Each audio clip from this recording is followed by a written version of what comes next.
একতরফা ভালোবাসাগুলো একতরফা যে ভালোবাসাগুলো আছে সেগুলা কিন্তু টিকে না। তো অনেকে ভাবে যে একতরফা ভালোবাসাগুলা টিকবে বা একতরফা ভালোবাসা বিয়ে পর্যন্ত যাবে, না।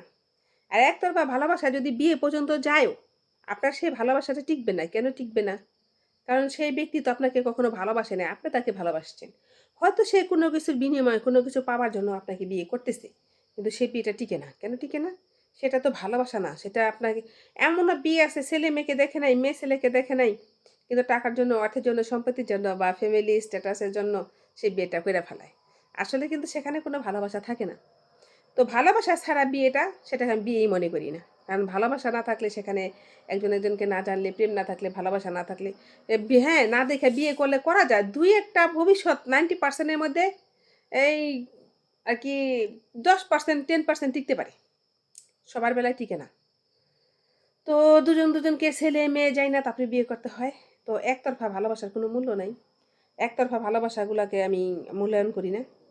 যদি আমার জন্য কেউ কাঁদে, আমি তার জন্য কাঁদবো। যদি আমার দায়িত্ব কেউ নেয়, তাহলে আমি তার দায়িত্ব, রান্নার দায়িত্ব নিবো। এটা হচ্ছে পৃথিবী। আর কি আমার কথা শুধু বলতেছি না।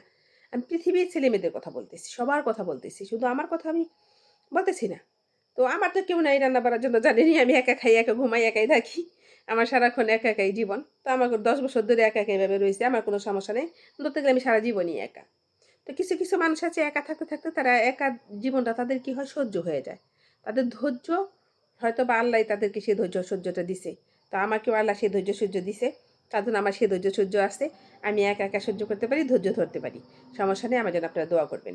তো বলতেছি একতরফা ভালোবাসা নিয়া কেউ কখনো কারো জন্য কাঁদবেন না। মনকে বোঝানোর চেষ্টা করবেন যে আমি একতরফা কেন ভালোবাসবো কাউকে। একতরফা ভালোবাসা হয় না। আর কোনো কিছু পাওয়ার আশায় কাউকে ভালোবাসবেন না। কারণ কোনো কিছু পাওয়ার আশায় ভালোবাসা, সেই ভালোবাসার কোনো মূল্য নেই। এই যে আমি একটা মেয়ে, আমার বাবা নাই, মা নাই, আমি খুব গরিব, আমি কিন্তু কাউরে কিছু কোনোদিনও দিতে পারব না। আমার কিন্তু বিয়ে হয়েছিল, বেবি আছে, ঠিক আছে? তো আমার কিন্তু অনেক বয়স, ধরেন ৫০ বছর বয়স। আরকি ধরেন যা বয়স যা আছে তা তো আছেই। আমার সমানবয়সীরাই জানে যে আমাদের কত বয়স, সেটা তো বলার কোনো প্রয়োজন নেই। তো মেয়েরা কিন্তু বয়সটা বলে না, লুকায়। তো আমিও লুকাইলাম, সমস্যা নেই। তো বয়স এমন একটা জিনিস, বয়স শুধুমাত্র একটা সংখ্যা। ভালোবাসা কখনো বয়স দেয়া হয় না। তো ভালোবাসার মানুষটা যদি মনে করেন, একটা মেয়েকে ভালোবাসতে গেলে আপনার একটা ছেলের কিন্তু পুরা দায়িত্ব নিতে হয়। একটা মেয়ের কিন্তু একটা ছেলের দায়িত্ব নেওয়ার কোনো প্রয়োজন নেই। একটা মেয়ে বাহিরে যায় কামাই করব, মেয়ে কিন্তু করব না। একটা মেয়ে কি হইতে পারবে? গৃহিণী হইতে পারবে। সে বাসায় বইসা সারাক্ষণ খাইতে পারব। একটা ছেলে যদি বাসায় বইসা খায় ৫ জনে ৫ কথা বলব।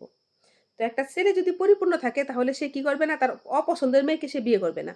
তো বলতেছি ছেলেদেরকে, আপনার প্রয়োজনে আপনার অপছন্দের মেয়েকে আপনি বিয়ে করবেন না। কিন্তু যাকে বিয়ে করবেন তাকে কখনো অবহেলা করবেন না। আর ভালোবাসার মানুষকে সবাই ভালোবাসা দেওয়ার চেষ্টা করবেন।